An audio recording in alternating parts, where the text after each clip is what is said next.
let me talk about one particular project, the A to Z Book of Homelessness. This was 3rd and 4th graders in Washington, D.C., Capital City Public Charter School. These kids did a project around homelessness because their school was surrounded by homeless people, because they had to walk by homeless people just to get into the building, because kids in their school were homeless, because kids in their own classroom were homeless. And they took on the guiding question of what can we do as a class to help the homeless. So they had 3 questions for their research, and they split into small research teams, like 6 kids, 1 adult. And those research teams went out and interviewed the police, they interviewed the soup kitchens, they interviewed the homeless shelters, they interviewed psychologists, and they went with these same questions. Why do people become homeless? What are you doing to help the homeless? And what can we as kids do to help the homeless? And from that, they built a program to support homelessness in the best way they could. Some of it was typical charitable work, raising money, getting food, getting clothing. But some of it was purely academic. What they learned was that the most important thing that a homeless person is denied is their dignity as a person. That people don't consider them fully people once they're homeless. That they may have been an important person with a real job and a family and a house and everything, and now that they've lost that, people think of them as almost untouchable. And so they thought, our first job is to restore humanity to homeless people. So they created an ABC book, a children's book, for younger kids to let them know that homeless people are people too. Every individual kid had his or her own page. So L is for lonely. I'm lonely because people don't notice me. It's a bilingual book, and it has a watercolor illustration of loneliness or of whatever the topic was. And they made multiple copies of this book. And it was distributed to schools and shelters and places where young kids could have this read aloud to them or where they could read it to help younger kids learn what they learned, which is that homeless people are people too.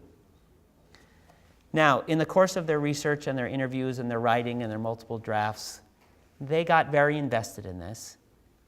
But at the end of the project, I went and I asked them, I pulled kids aside, I said, what do you think you learned from this project? And what do you think you did? Whom do you think you helped? Have things changed? And one little boy, who's now a senior at this high school and college-bound, since every student in this school is college-bound, said to me, Mr. Berger, everything changed from our project. And being an adult, clunky thinking adult, my first thought was, what do you mean everything changed? There's still homeless people right outside your school. I mean, you didn't cure homelessness in DC, right? But I didn't say that. I said, so tell me, Jamal, what do you mean everything changed? And he said, Mr. Berger, before we did this project, we had to walk by homeless people every day, and we didn't know their names, and they didn't know our names, and we were scared of them, and now we know who they are. And we walk down the street, and we say, good morning, Fred. Good morning, Gladys. And they say, good morning, Jamal. Have a good day at school. And everything's changed. And I thought, in his small world, as a 3rd grader, everything is changed. These are not creepy people anymore. They're human beings who are wishing him a good day. So in a really small way, they've put some seeds of change. Now, those kids are now seniors. They're all college-bound. They still remember this book.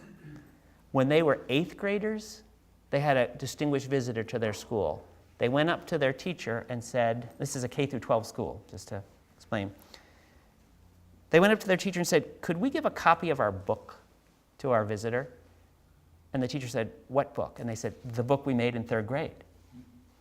Now, I don't know about you, but there's nothing I made in 3rd grade that I still remembered when I was in 8th grade. So clearly this had some lasting impact on these kids' lives. This was their visitor. And the president and first lady have a copy of this book. And I have a copy here. When I was there at the school last year, the 11th graders said, Mr. Berger, you do know the president has a copy of our book. And I said, I do too. It's one of the things I share with the president, yeah.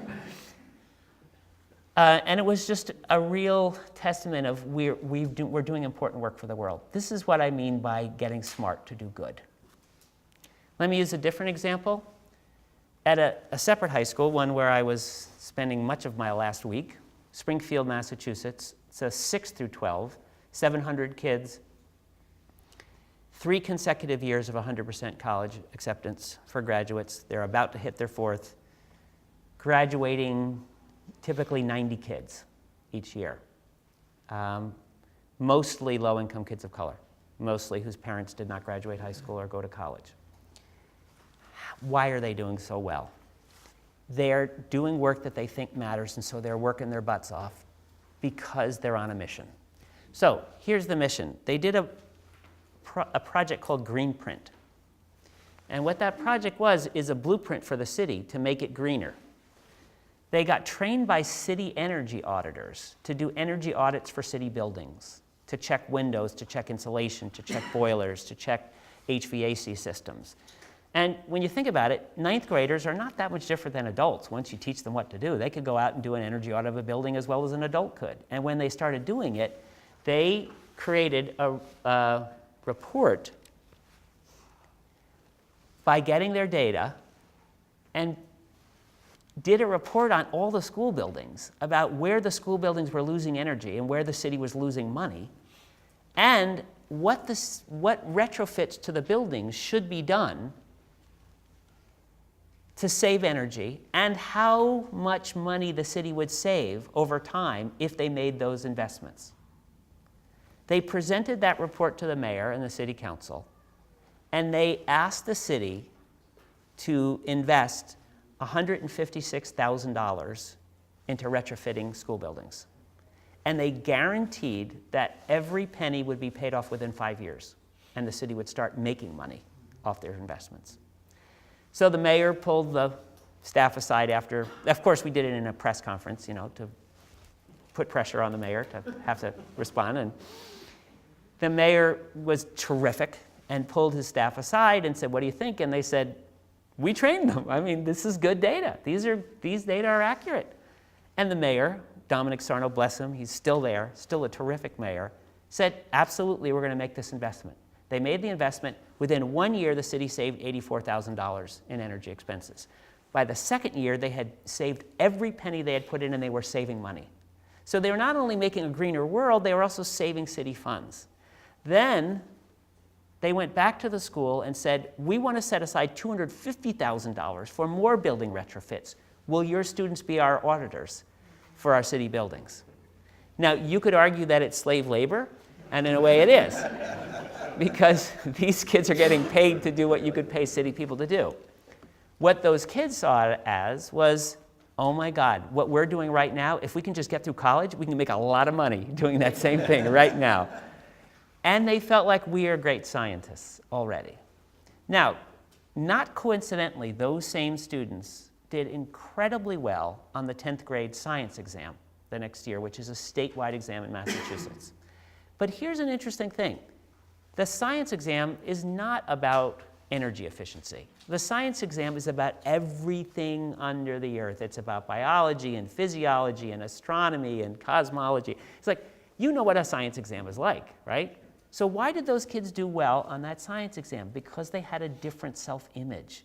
Because when that science exam was coming up, the teacher was able to say, "You guys are famous. You've been on TV, you've been in the newspapers, everyone in the state thinks you're great scientists, you think you're great scientists. It's going to be an incredible embarrassment if you don't do well on that science test.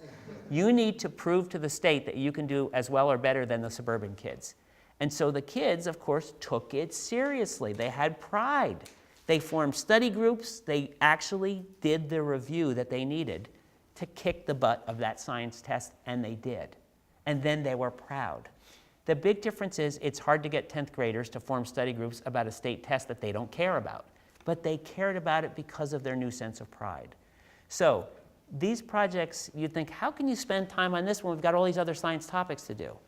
If you never let kids do something great, they don't change their sense that they're capable of great things.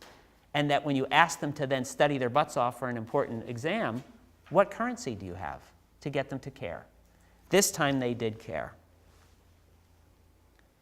So you don't need to choose between good work and test score success, because the schools where we are mining and bringing all this good work are schools that are doing beautifully, as your schools of character are. So when you look at how much above district averages in ELA and in math our schools are, you can see here 27 points, 16 points, 12 points. Like, we are vastly outperforming districts on standardized tests. And yet we're focusing on character. We're focusing on good work. And 100% college acceptance is the standard for us in our high schools. So it's not a choice. It's not either you focus on academics or character. It's character through academics for us. It also is there's no distinction for us between Common Core standards and character. The Common Core standards are asking kids to think independently, to critique, to think critically. That's all about character for us as well.